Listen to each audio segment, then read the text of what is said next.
Well, hello, and we are back. It is Tuesday, January the 28th, and it was a little bit of a slower day up on the Hill, but still some very interesting things that we want to get into. Today was once again a continuation from yesterday. If you remember, we covered a little bit how the tax bill, SB 2001, passed in a special session. We had the referendum, and that referendum was going to challenge that particular bill, and that it got passed. So the legislature at this point was in a bit of a tough circumstance, right? Because they need to come up with a budget, and they need to know how much money they're going to have, and so that they can obviously spend that money. And without all of those tax codes, they were forced to take an early action. At least that's what we're being told today. So today, one of the biggest things that came up was we had HB 185, the Tax Restructuring Revision Repeal. And so Representative Gibson brought that before the body. He spoke to it for under a minute or thereabout. In many ways, patting himself and many of the legislators on the back for all of the work that they did and the many meetings that they held and all of the time that they had put in, and how they just didn't do a good enough job helping you, the public, or we, the public, to understand all of the provisions and complexities of the bill. And with that being said, they quickly moved to a floor vote, and with the exception of Representative Stratton, who opposed the bill this morning, everyone else unanimously voted to see this bill through, and the governor quickly signed it and then encouraged the legislative body to get right back on board revising our taxes to make sure that we broaden the base, that we have the funding necessary in order to continue the growth of government.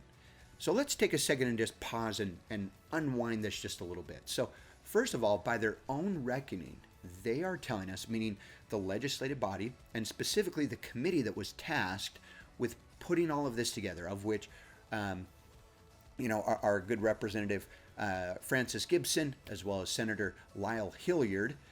Interesting fact, I was 4 years old when Lyle Hilliard got put into office, so he's been there a while, ladies and gentlemen, let's just say that.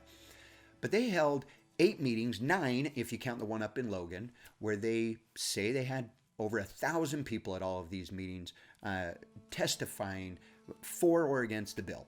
And they're very, very satisfied in letting us, the public, know that they spent 62 hours on this bill. And that could never happen. Never in your wildest dreams could something like this happen in the normal legislative process, is what we're being told. Well, let's look at that for a moment, okay? So we have 75 members in the House of Representatives. We also have 29 senators. That makes 104 elected individuals. Let's just say for a moment that a bill like tax restructuring came up, and each one of those legislators took, say, one night to have a town hall meeting to try to discuss with their constituents what was going on. And let's say that town hall meeting was 2, maybe 3 hours.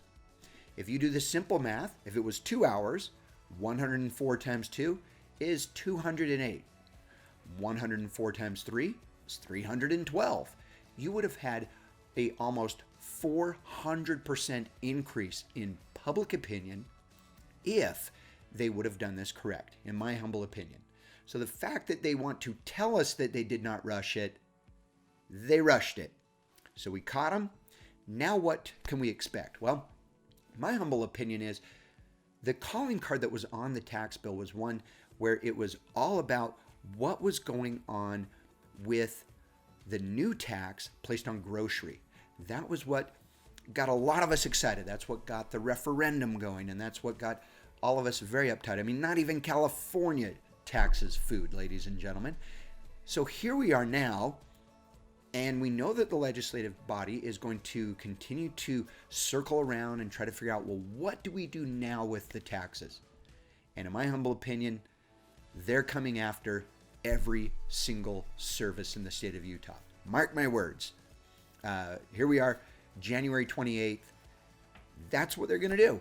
And the reason they will do that is they said that flat out during the debate in the special session. Many of them admitted how they had carved and they had moved things and they had taken so much out. And their disappointment that they didn't tax more services. Utah's economy is becoming more and more service-based. Services are not taxed. Look at what the legislative body would like. They would like more money to be able to spend it on more government, big government, something that I am opposed to. I believe in the private sector.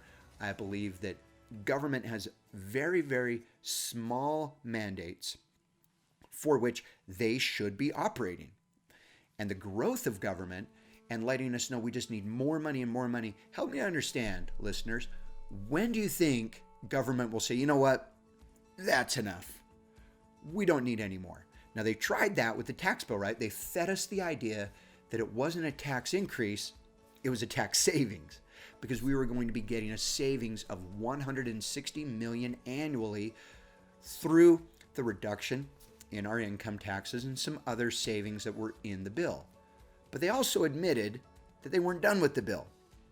So you really can't have it both ways, in my humble opinion. You can't tell us you're saving us all this money, and then on the side of your mouth tell me, but we're really not done.